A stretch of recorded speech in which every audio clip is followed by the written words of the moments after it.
Bueno, otro de los factores de riesgo es fumar. Al fumar nosotros generamos una inflamación de la vía aérea y bronquiolitis. Hay un estudio de 4 estudios en donde se incluyen 505 pacientes. 91% de estos pacientes eran fumadores. Entonces se quiso saber el riesgo relativo entre qué tanta relación había entre fumar, cuánto fumaban y la relación de generar un neumotórax primario, espontáneo. Entonces se vio que el riesgo relativo entre hombres y mujeres es muy diferente. Cuando los hombres fumaban poco, es decir, de 1 a 7 cigarrillos al día, el riesgo aumentaba 7 veces, mientras que en las mujeres aumenta 4 veces. El fumar de manera moderada, es decir, de 7 a 22 cigarrillos al día, el riesgo aumenta 21 veces en los hombres y 14 veces en las mujeres de generar un neumotórax espontáneo. Y cuando ya fumaban mucho, que es más de 22 cigarros al día, el riesgo aumenta 102% en hombres y en mujeres 68%. Entonces, pues se vio que el riesgo de generar un neumotórax espontáneo primario está directamente relacionado pues, con el número de cigarros que se fuma y es mucho más el riesgo en los hombres. Ahora, también se conoce que hay una predisposición genética a generar un neumotórax espontáneo primario. Una de las más relacionadas va a ser el halotipo A2B40 del antígeno leucocitario humano, la presencia de antitripsina, bueno, una mutación de la antitripsina alfa 1, mutaciones de la fibrilina 1, el síndrome de Birt-Hogg-Dubh, que es una enfermedad autosómica dominante en donde está afectado el gen de la foliculina. También nos va a predisponer a generar cáncer de riñón, porque el gen de la foliculina es como un gen supresor de cáncer. Hiperhomocisteinemia, alfa-1 antitripsina y el síndrome de Marfan. Bueno, ahora pasando al neumotórax espontáneo secundario, de igual forma va a ser mucho más frecuente en los hombres, sin embargo aquí cambia la diferencia de edad.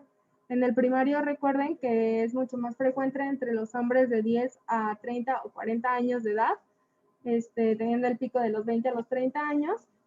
Y en el neumotórax secundario generalmente es cuando tienen más de 55 años de edad, esto pues por las enfermedades que están subyacentes. Como ya les comenté, la principal es el EPOC, en donde se va a ver mucho más relacionado con un neumotórax secundario espontáneo.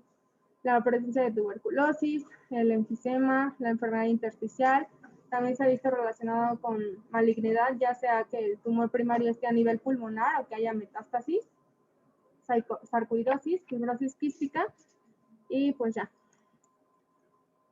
El EPOC, bueno, es la causa más frecuente de un 50-70%, esto al momento de la ruptura de las bulas apicales. Al tener EPOC, pues hay mayor riesgo de un neumotórax iatrogénico, por ejemplo, la colocación de un catéter venoso central, hacer traqueostomías. Y la gravedad del EPOC va a estar muy relacionada con el desarrollo de este neumotórax secundario, así como también su complicación y el tratamiento que se le debe de dar. Otra es la fibrosis quística, que está relacionada en 3 a 4% de los pacientes, ya que 3 a 4% de los pacientes que tienen fibrosis quística van a generar un episodio de neumotórax secundario espontáneo durante toda su vida. Esto va a ser de igual forma por ruptura de quistes apicales y subpleurales. Se ha visto también relacionado con diversos patógenos como la Pseudomonas aeruginosa, Burkholderia cepacia y Aspergillus, diferentes tipos de Aspergillus. De igual forma, pues está relacionado con la malignidad, relacionado con la necrosis tumoral, generando igual las bulas y la presencia de aire intrapulmonar, entre la pleura. Va a haber obstrucción endobronquial, generando quistes necrotizantes que van a generar una neumonía.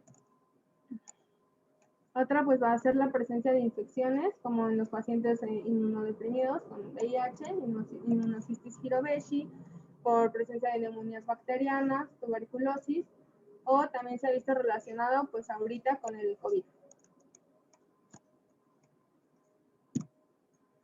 Bueno, la causa más común de neumotórax es el neumotórax traumático. Este puede ser iatrogénico o no iatrogénico. En el iatrogénico encontramos que el 44% de las causas generadas por un médico va a ser el catéter venoso central. Después tenemos la toracocentesis en un 20%, 9% barotrauma, secundaria ventilación mecánico. Como no iatrogénico, tenemos pues el traumatismo directo, que va a ser, por ejemplo, un neumotórax abierto con un defecto de la pared torácica en donde ingresa pues, el aire con la presión atmosférica al espacio pleural en inspiración y va a salir durante la inspiración. Esto se va a conocer como una oscilación mediastínica. Ahorita les explico los otros tipos de neumotórax también que se pueden generar. Bueno, como presentación clínica, vamos a empezar a sospechar cuando el paciente llega con una disnea aguda y con dolor torácico. Esto pues igual hay que tomar en cuenta la historia clínica del paciente, si tiene alguna enfermedad subyacente, si tuvo algún traumatismo. De acuerdo a estos dos síntomas, pues hay que hacer un diagnóstico diferencial, principalmente si, por ejemplo, si tiene embolismo pulmonar, si tiene neumonía, si presenta infarto agudo al miocardio, pericarditis o si hay solamente dolor musculoesquelético. Algo que nos debe llamar la atención es si el paciente tiene desviación de la tráquea o ya presenta compromiso hemodinámico con taquicardia e hipotensión, porque esta nos podría llegar a hablar de un neumotórax a tensión, sin embargo, pues no es como indicativo firmemente de ello. Para ver el diagnóstico diferencial, tenemos varios estudios de laboratorio. Ahorita pasamos con los de imagen, en donde podemos pedir dímero D, troponinas, biometría hemática para ver si hay infección, para ver si hay embolia pulmonar o infarto agudo al miocardio. En la gasometría, lo principal que vamos a encontrar, y esto solamente si el paciente tiene pues mucho dolor, ansiedad, si presenta hipoxemia, si el neumotórax es pues grande, que ahorita vamos a ver cómo se van a medir, el paciente va a presentar principalmente alcalosis respiratoria aguda. Generalmente una acidosis respiratoria con hipercapnia no se llega a generar porque pues el paciente llega a generar una adecuada ventilación alveolar contralateral, entonces pues no se retiene tanto CO2. Y pues obviamente pues va a ser mucho más grave cuando el paciente tiene POC o alguna enfermedad subyacente o tiene alguna afección que tenga compromiso cardiovascular. De igual forma podemos tomar un electrocardiograma para descartar pues, un infarto agudo al miocardio. Podemos encontrar taquicardia sinusal. Si llegamos a ver bradicardia, es probable que el paciente esté en una hipoxemia severa, que haya un neumotórax a tensión o que ya haya un colapso cardiovascular.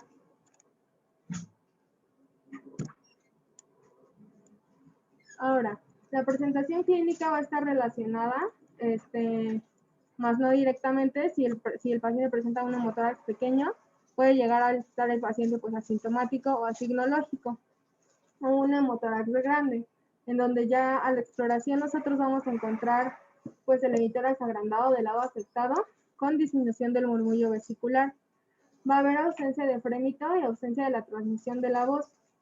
En la percusión, pues al haber mucho más aire en este pulmón, va a haber hiperresonancia. Podemos llegar a observar enfisema subcutáneo, más no es que todo el tiempo vamos a encontrar enfisema subcutáneo. Va a haber disnea marcada, esto dependiendo, como ya les comenté, si el neumotórax es pequeño o grande. Y uso de músculos accesorios de la respiración. Cuando existe esto, si tiene disnea marcada, uso de músculos accesorios de la respiración o presenta un cuadro muy marcado sintomatológico, no quiere decir a fuerza que el neumotórax es grande. Puede ser un neumotórax pequeño, pero este va a ser más complicado por una enfermedad subyacente del paciente. Bueno, para conocer el tamaño, necesitamos una radiografía de tórax en donde vamos a medir pues dos partes. Va a ser la presencia de un borde visible, como se ve en la imagen, entre el margen pulmonar y la pared torácica a nivel del ilio. Si este es mayor a 2 centímetros, de acuerdo con las guías británicas, se considera un neumotórax grande. Cuando tiene más de 2 centímetros, nos habla de que un 50% del pulmón tiene neumotórax. Bueno, hay un 50% de neumotórax. Las guías americanas lo miden de 3 a 4 centímetros. Bueno, es más importante la clínica que la radiología, que la imagen. Entonces, pues, aunque el paciente presente un neumotórax pequeño, si la clínica es bastante importante, lo vamos a manejar como un neumotórax pues complicado. Y la radiografía es menos sensible y nos va a funcionar mucho más un ATAC que una radiografía simple. Sin embargo, pues muchas veces en varios lugares no se cuenta con este estudio. Otra forma de medirla va a ser la distancia interpleural promedio. Entonces se van a medir 3 partes. Va a ser la parte apical desde la pared torácica hacia la parte apical del pulmón, que va a ser la letra A, desde la pleura visceral hacia las costillas, que va a ser la pleura B, y en la base. Entonces esto se va a sumar A más B más C entre C.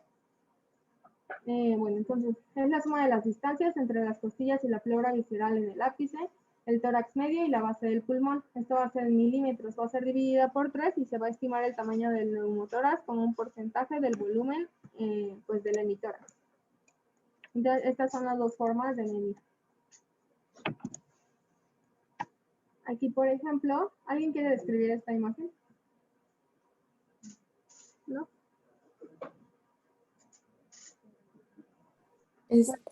¿Es Mari Carmen? ¿Sí? ¿Quién está exponiendo? Pero en la compu de Elena. Ah, ok. Mari Carmen, nada más le puedes regresar tantito a la clasificación. Si bien ahí sí me voy a tener tantito porque si bien sí es importante lo que habías comentado que más adelante me imagino que vas a hablar del tratamiento y depende, no, en la clasificación, perdón, pero radiológica, la que Ok. pusiste americana y británica, porque sí la usamos mucho en la práctica clínica, aunque depende obviamente de la patología pulmonar, porque ya lo comentaste, un paciente con una enfermedad pulmonar subyacente habitualmente va a tolerar menos síntomas y tú esperas que manifieste más disnea, por ejemplo. Y también está en relación con el tamaño y bueno, esto de que sí es primario y secundario por lo que comentábamos de la enfermedad pulmonar subyacente. Pero bueno, esta clasificación la llegamos a utilizar mucho. La que pusiste ahí en A es la americana, ¿no? Del Colegio Americano de Médicos, que el punto de corte es 3 centímetros y lo toma en cuenta en el vértice.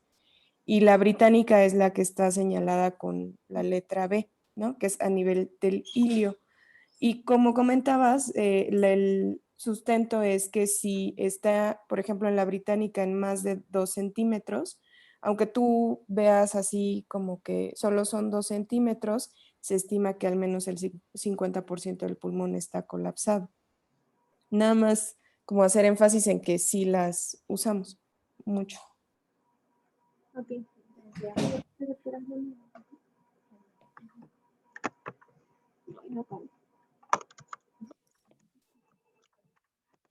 Bueno, entonces es importante tomar en cuenta esta clasificación radiográfica.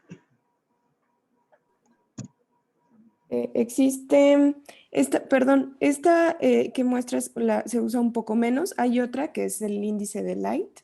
Lo menciono porque es una de las tantas aportaciones del doctor Richard Light, además de lo de los criterios de Light y algunas otras cosas. Es igual como una fórmula, es menos frecuente que la usemos, pero también está descrita. Ok, gracias. Bueno, continuando con esta imagen, aquí podemos observar pues, la presencia de un neumotórax, sin embargo, nos puede llegar a hacer pensar que ya es un neumotórax a tensión. Si se dan cuenta, la tráquea está un poco desviada hacia el hemitórax izquierdo. Las costillas del hemitórax derecho se encuentran más horizontalizadas y se ve pues la presencia aumentada de aire. Y pues el diafragma está igual pues, aplanado.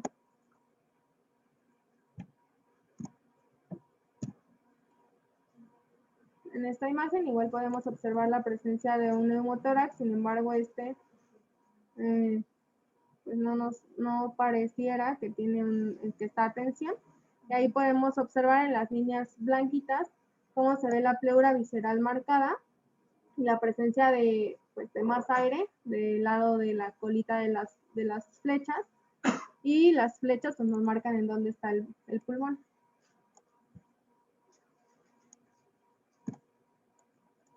Ahora, se puede hacer diagnóstico por imagen. Esto va a depender qué vamos a usar con la estabilidad del paciente, con los recursos que estén disponibles en el hospital y pues con la sospecha diagnóstica. Si el paciente está inestable, podemos realizar un ecofaz pulmonar pues en la cama del paciente para valorar si hay presencia de aire, si el cuadro clínico pues no es muy sugerente de neumotórax, o si pensamos que está complicado, por ejemplo, con un hidroneumotórax.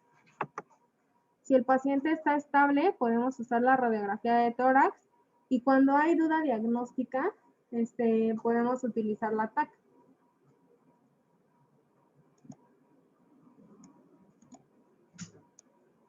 Ahora, ¿cuándo va a estar un paciente inestable? Podemos sospechar de un neumotórax a presión, de un trauma extenso o de una enfermedad pulmonar asociada.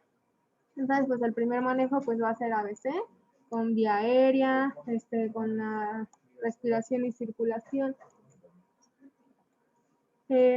Cuando el paciente está estable, podemos tomar una radiografía de tórax. Se prefiere que esta radiografía de tórax sea en bipedestación para poder observar los niveles hidroaéreos y pues que el aire no se vaya hacia la parte anterior y pues nos confunda un poquito.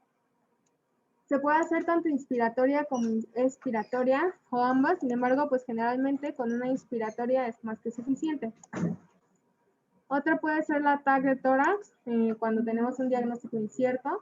Y aquí podríamos observar un neumotórax oculado o bulas complicadas.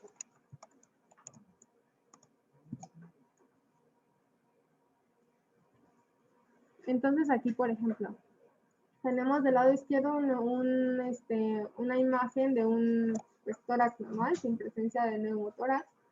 Y del lado derecho podemos observar las flechas amarillitas, pues nos marcan la presencia del neumotórax. Se alcanza a ver pues la pleura visceral. Bueno, ahí no se alcanza a ver, pero en la presentación en la compu, si la ven en su casa así, pues van a alcanzar a ver la presencia de la línea que nos habla de la pleura visceral.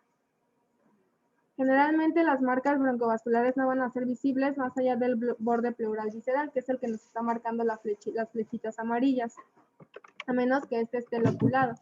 Y puede aumentar el tamaño pues, del hemitórax ipsilateral. Ahora, un neumotórax simple. En un neumotórax simple, el paciente va a estar hemodinámicamente. ¿Sí se veía mejor con un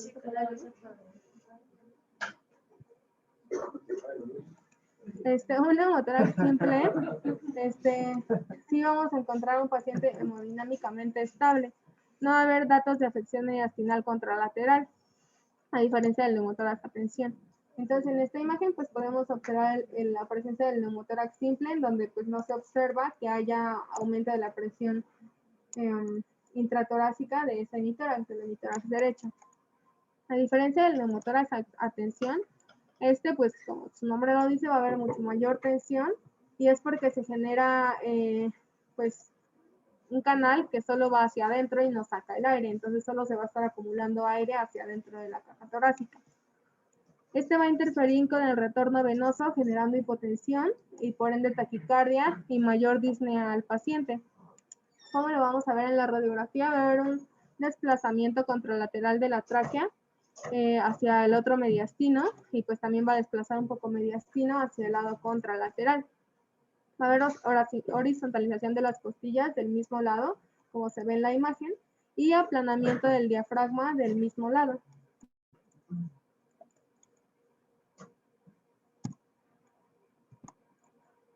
Ahora, el hidroneumotórax.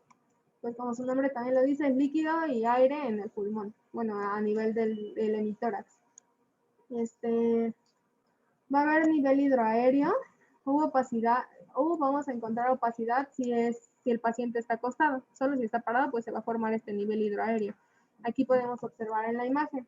En esta imagen, del lado derecho, el paciente está parado, está en bipedestación, y sí se alcanza a ver el nivel hidroaéreo, ahí donde se muestra la flechita. Arriba está el aire, pues abajo está la presencia de líquido. Del lado izquierdo tenemos al paciente en supino, en donde pues no se alcanza a ver este nivel hidroaéreo. Sin embargo, si se pueden dar cuenta arriba, en la parte apical del hemitórax izquierdo, también se alcanza a ver un poquito de aire, pero va a ser muy difícil diferenciar que haya un hidroneumotórax cuando el paciente está en supino.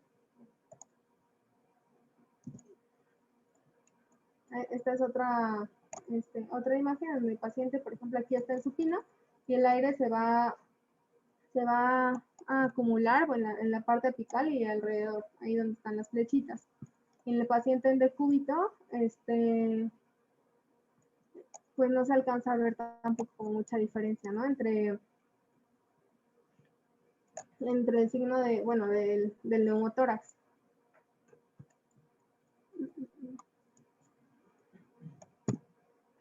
Bueno, de ese anterior no es tan frecuente, pero es el signo del sulcus, ¿no? En la siguiente,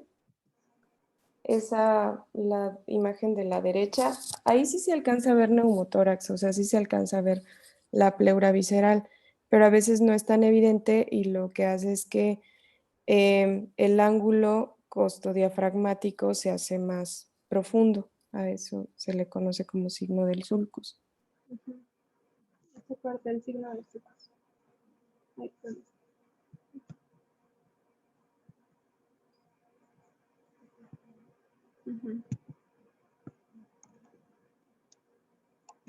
Bueno, el manejo va a depender si el paciente está estable o inestable. ¿Cómo vamos a considerar el paciente estable?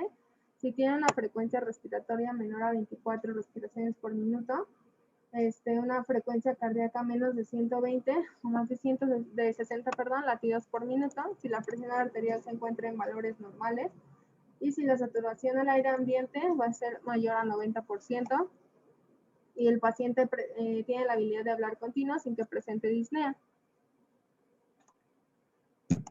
Ahora, si el neumotórax es pequeño, es decir, menor o igual a 3 centímetros en el ápice o menor a 2 centímetros en el ilio, que es lo que vimos hace rato, la clasificación tanto americana como británica, los pacientes clínicamente llegan a estar estables con el primer episodio del neumotórax espontáneo primario. Va a ser pequeño y debe ser tratado con observación. Puede o no usarse oxígeno, sin embargo, sí es recomendado, ya que pues llega a ayudar a que se resuelva mucho más rápido y ser dado de alta si mejora.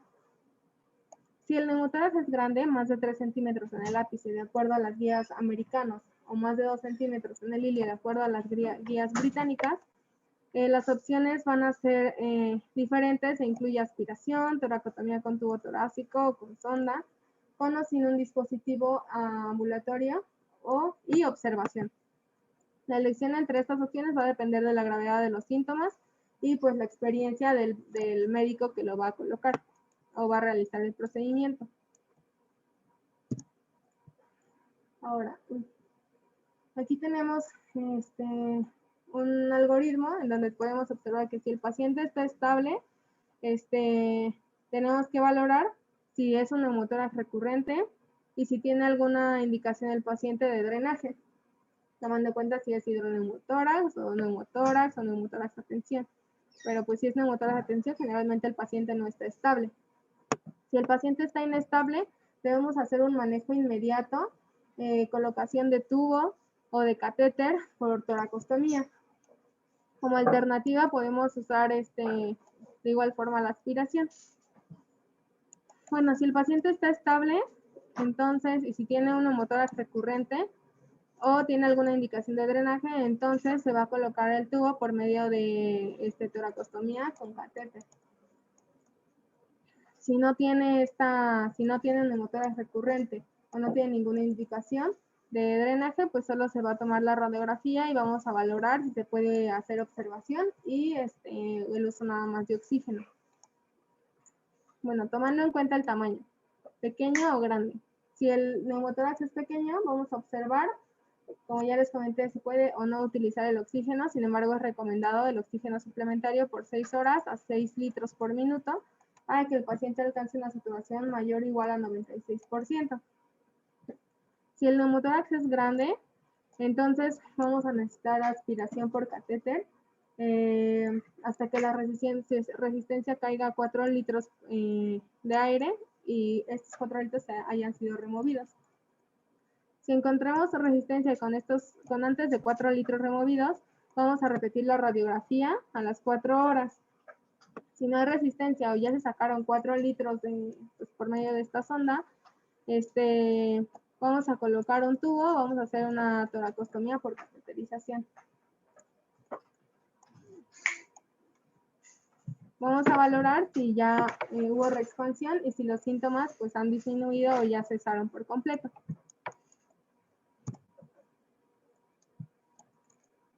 Bueno, esta es la continuación de este cuadrito. Ahora, si los síntomas ya mejoraron, nos seguimos aquí cuando es grande, entonces vamos a remover el catéter y vamos a repetir la radiografía en 2 horas. Si este neumotórax ya se dio y se expandió por completo pues a nivel pulmonar, entonces vamos a ver si ya el paciente se puede dar de alta. Si no es así, pues de igual forma debemos volver a colocar este tubo para pues impedir que se vuelva a generar un neumotórax y se complique el paciente. Ahora, vamos aquí.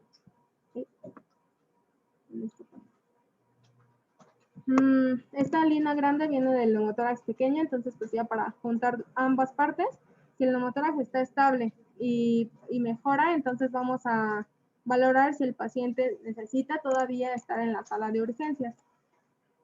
Si no, pues vamos a mandarlo a casa, se puede mandar usando oxígeno o sin usar oxígeno, esto va a depender pues de la clínica del paciente, o se puede considerar la admisión hospitalaria para poder valorar al paciente, quedar en observación y en 24 horas volver a tomar otra radiografía. Si el neumotórax ya está resuelto, entonces se va a hacer un seguimiento de 2 a 4 semanas, ya que el paciente se haya ido, para valorar que ya no haya generado ningún neumotórax, que no haya presencia de bulas. Y si no ha resuelto, pues hay que volver a colocar el catéter por toracostomía.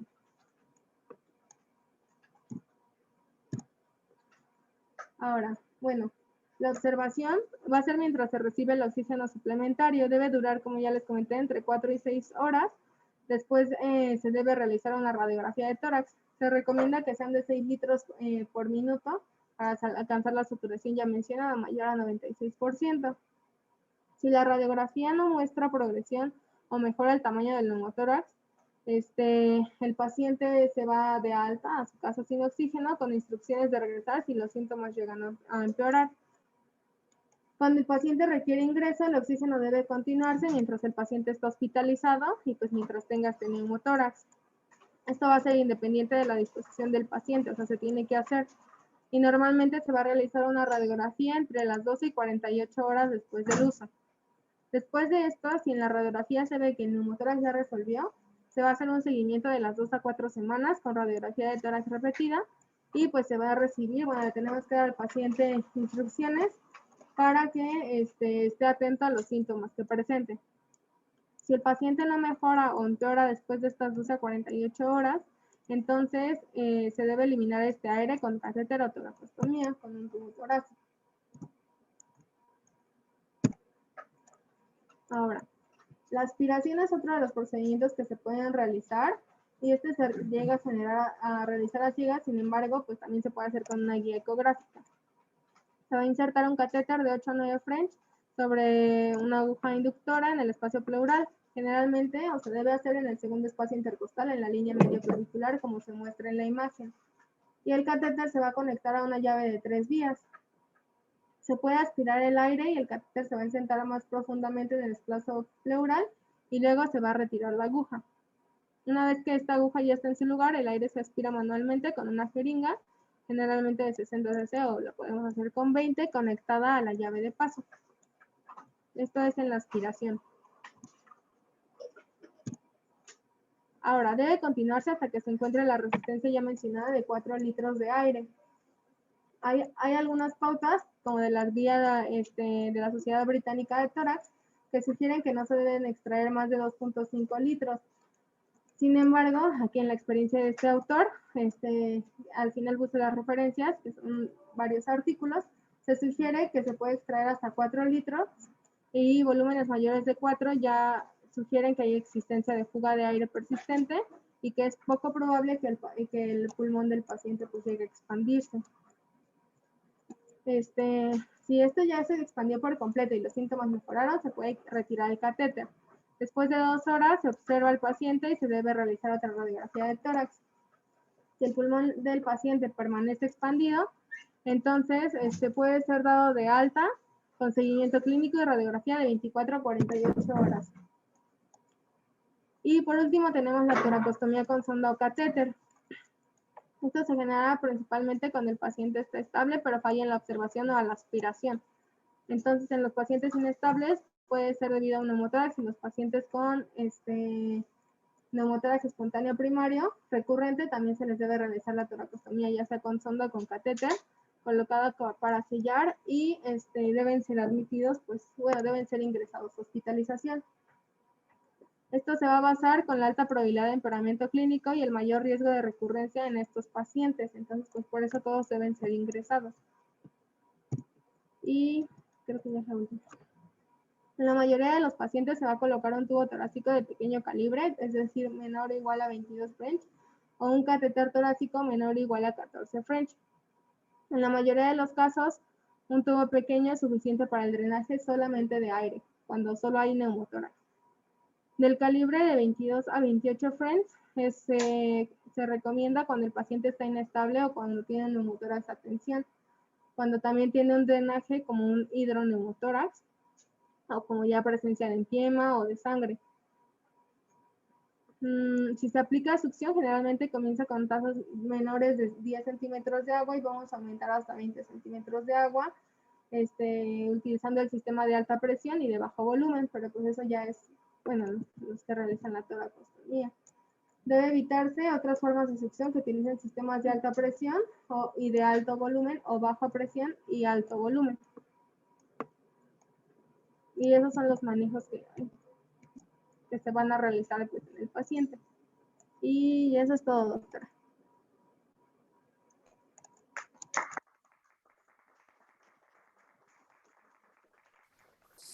Ok, bueno, pues si quieren comento algunas cosas. Les iba a compartir.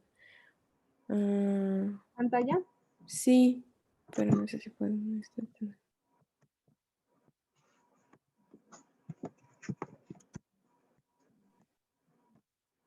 A ver, déjenme ver.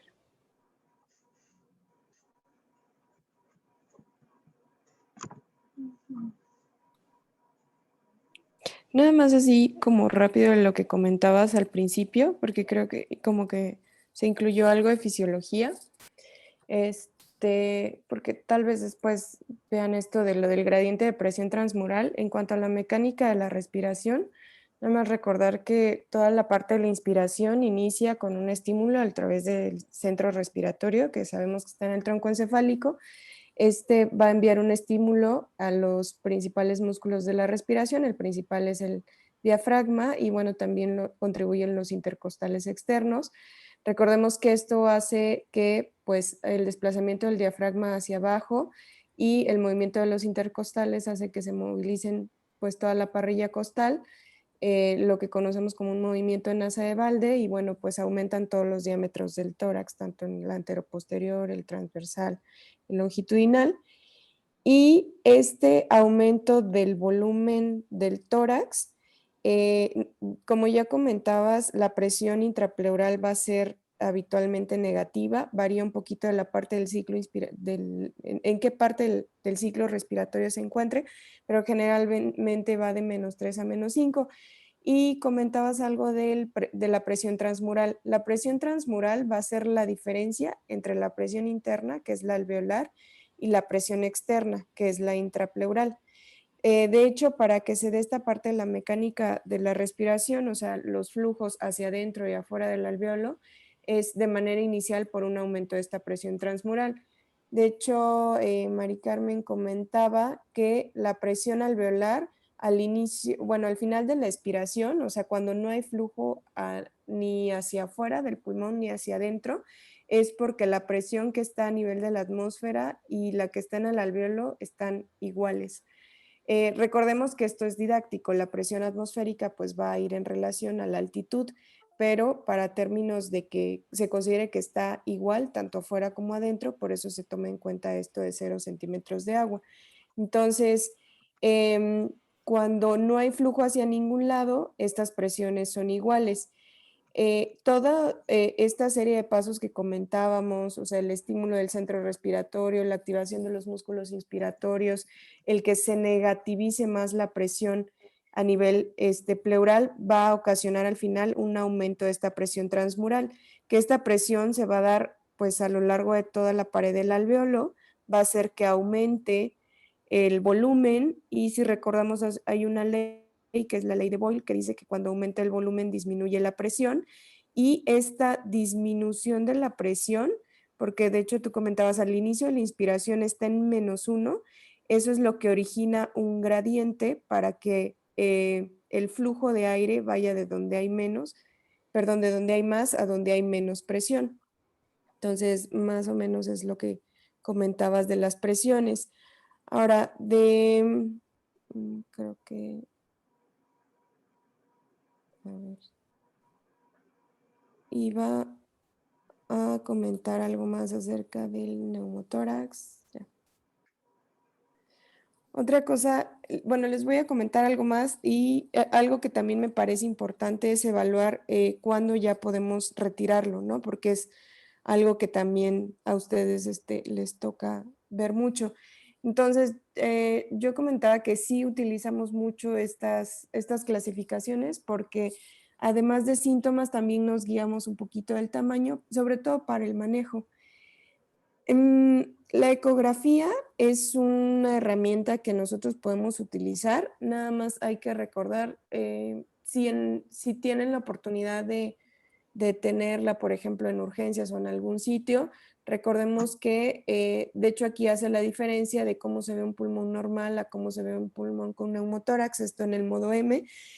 Generalmente se conoce como el signo de la playa, que justo la pleura hace como el horizonte y esta es la parte como, o sea, como de la arena hace y el cambio para ver esta parte como del cielo, ¿no? Eso se conoce como el signo de la playa y en el caso de neumotórax se pierde el signo de la playa y si se dan cuenta le llaman signo de la estratosfera o del código de barras, es decir, como que se pierde esta imagen en donde hay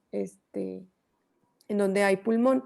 E incluso cuando se logra ver como que la transición entre el signo de la playa y la estratosfera, justo en esta parte se le conoce como el signo o punto pulmonar. Entonces, es una herramienta que nos es muy útil. Es importante otra cosa también que comentabas, que a veces no es tan fácil, pero sí hay que estar seguros si se trata de un neumotórax o de una bula. La bula recordemos que es parenquimatosa, entonces una característica es, por ejemplo, es una bula. Si se coloca un drenaje en una bula, esta va a persistir con datos de fuga. El tratamiento en caso de considerarse las bulas es quirúrgico, no es, porque la diferencia es que las bulas están en el parénquima y el neumotórax es de cavidad pleural. Cuando estamos hablando de cavidad pleural, ahí sí lo que hacemos es colocar drenajes. Una forma así general, si nos damos cuenta en el caso de neumotórax, sobre todo en las radiografías que se toman estando, por ejemplo, de pie, sabemos que el aire pues va a ser dependiente de la gravedad, entonces habitualmente lo vamos a ver de esta manera, o sea, principalmente en la parte apical y va a tener una composición como que más uniforme, ¿no? Por ejemplo, este es un neumotórax completo y bueno, no se ve nada de la trama broncovascular. En el caso de las bulas, la forma pudiera ser un poquito más irregular. Aquí tal vez una tomografía de tórax sí podría ayudarnos. Les digo, en general a veces no es tan fácil, pero conforme uno se va habituando a ver las imágenes, esto pudiera como que ayudarnos un poco.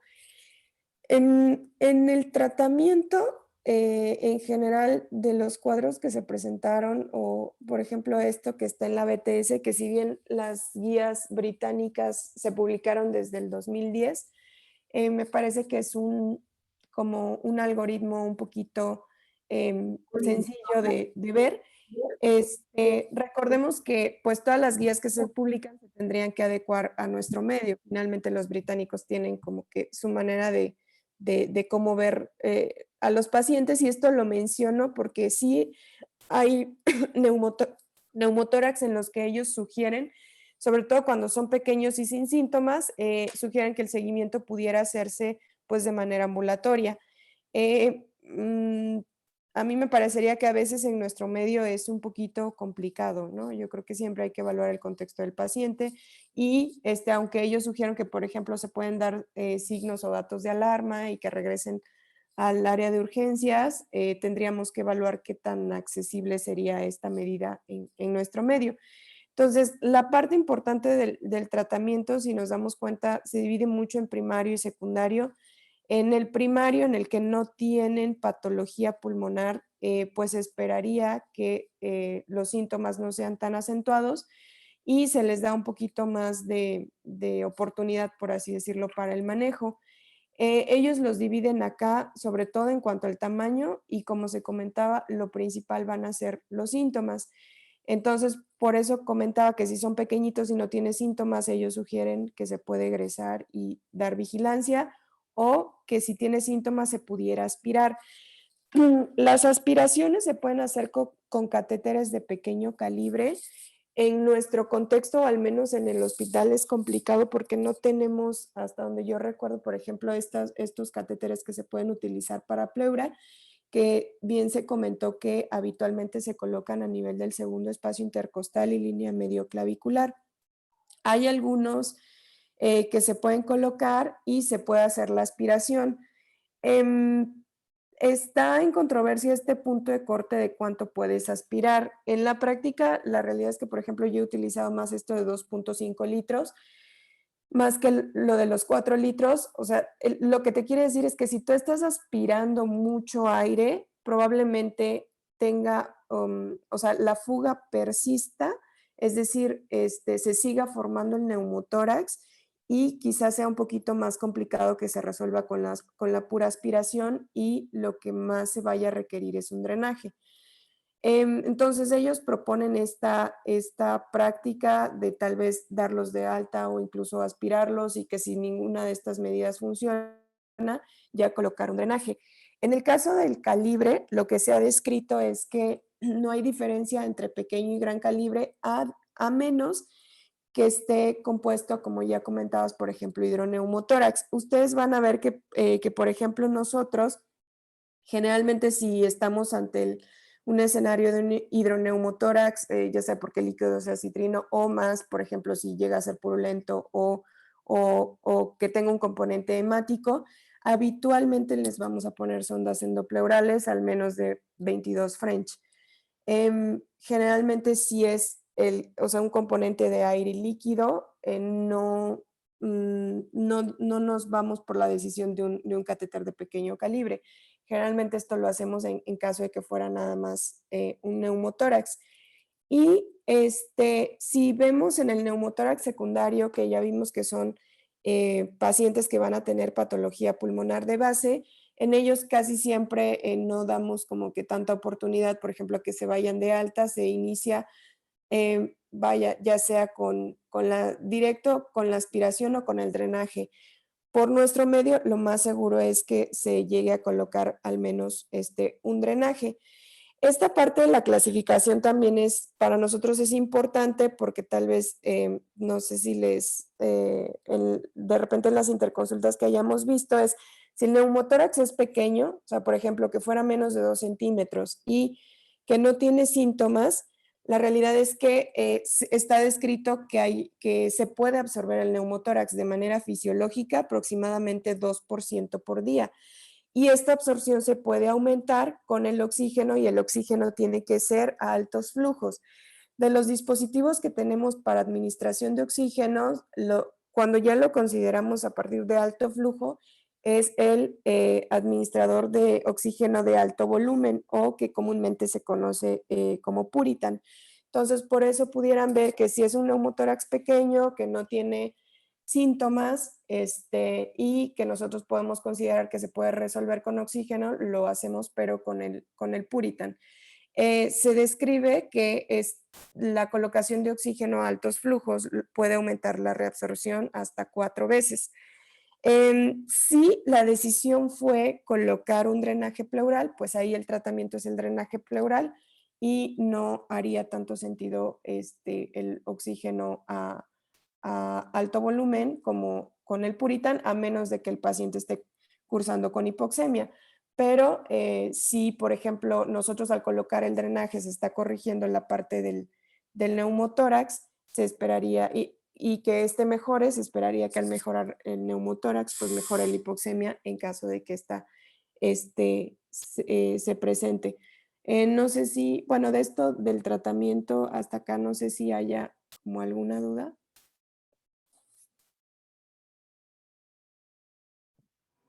Creo que no, doctora.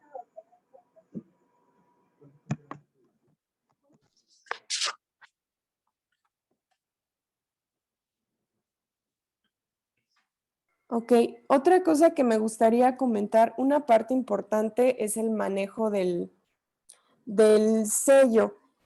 Sería bueno ver las características de un sello pleural. Habitualmente tienen 3 cámaras, ustedes las van a ver. Es la de el sello de agua, que ya habían comentado que puede ser desde -10 a -20, de manera así muy en la práctica, casi siempre lo ponemos hasta el 20. La siguiente cámara es la de la succión y la siguiente cámara es la de recolección. En el caso de la succión, habitualmente nos apoyamos, además de la succión, en general, pues el pleuro funciona como tal y también tiene cierta succión, pero habitualmente nos de una succión externa, que es la que se encuentra hacia la pared. Entonces, ustedes también van a ver, si nuestra decisión fue colocar un drenaje pleural, generalmente al principio traten de ver, cuando se coloca en la cámara de succión va a empezar a salir aire, es ese aire que está contenido en la cavidad pleural. Para el retiro, a diferencia del derrame pleural en donde nosotros esperamos la disminución de los gastos, ese no es nuestro objetivo en el neumotórax, dado que la indicación de la colocación no fue por líquido, sino por el aire en la cavidad pleural. Entonces ustedes van a escuchar que decimos que esperamos a que no tenga fuga, es decir, a que no haya salida de aire, y esto lo vemos en la cámara de succión. Generalmente nos apoyamos solicitándole al paciente que haga una maniobra de Valsalva, es decir, que tosa. Entonces, quitamos la succión externa y en la cámara de succión, si al realizar una maniobra de Valsalva, el paciente todavía, o sea, el paciente tose y todavía vemos como algún burbujeo, se considera que esta fuga todavía no ha cerrado, es decir, de alguna manera todavía hay comunicación entre la vía aérea y la cavidad pleural, y si nosotros retiramos el drenaje, lo más seguro es que ese pulmón se vuelva a colapsar. Habitualmente la fuga cierra entre 24 a 72 horas. Se considera que una vez que ya no tiene fuga, en ese momento se puede retirar el drenaje. Como casi siempre sucede entre este tiempo, 24 a 72 horas, pudieran escuchar, no, es que el drenaje se deja 72 horas. Realmente no es un tiempo arbitrario y no es como que todos los drenajes se tengan que quedar al menos 72 horas, más bien está en relación a la presencia de fuga o no. O sea, si por ejemplo nosotros colocamos un drenaje y al día siguiente tenemos una radiografía de tórax en donde ya reexpandió ese pulmón y evidenciamos en el sello que ya no tiene fuga, a partir de ese momento podríamos retirar el drenaje. No sé si aquí alguna otra duda con respecto a eso.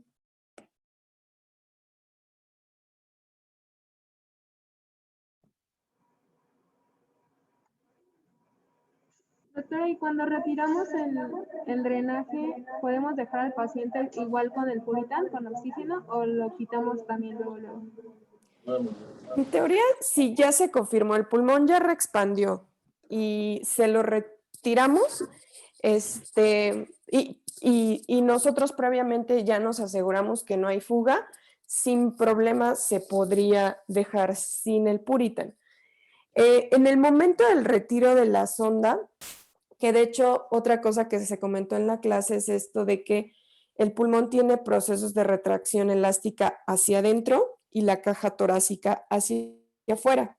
El punto de mayor equilibrio en el que las fuerzas de retracción hacia afuera del tórax y hacia adentro del parénquima pulmonar miden igual, o sea, están en cero, es a nivel de FRC, es decir, a nivel de el final de una expiración normal, que es cuando se considera que a este nivel se tiene que retirar el drenaje pleural. Es por eso que le pedimos meta aire, saque, y justo al final de una expiración normal, o sea, no tiene que ser tan profunda, en ese momento se retira el drenaje. El paciente no tiene que expirar no tiene que volver a inspirar, perdón, mientras nosotros retiramos el drenaje, sobre todo cuando son de gran calibre, es decir, una sonda.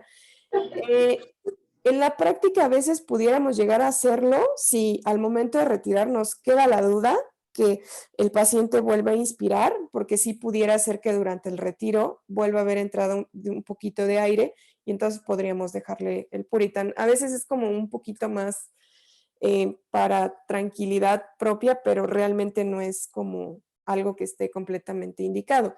Si estamos completamente seguros que el neumotórax ya se resolvió y que, que ya no había fuga, o sea, ya se retira el drenaje y no tendríamos que dejar el Puritan.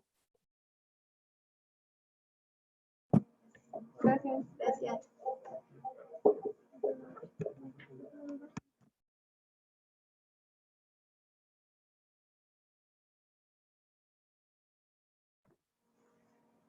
Doctora, aquí en el salón creo que ya nadie tiene dudas. Gracias.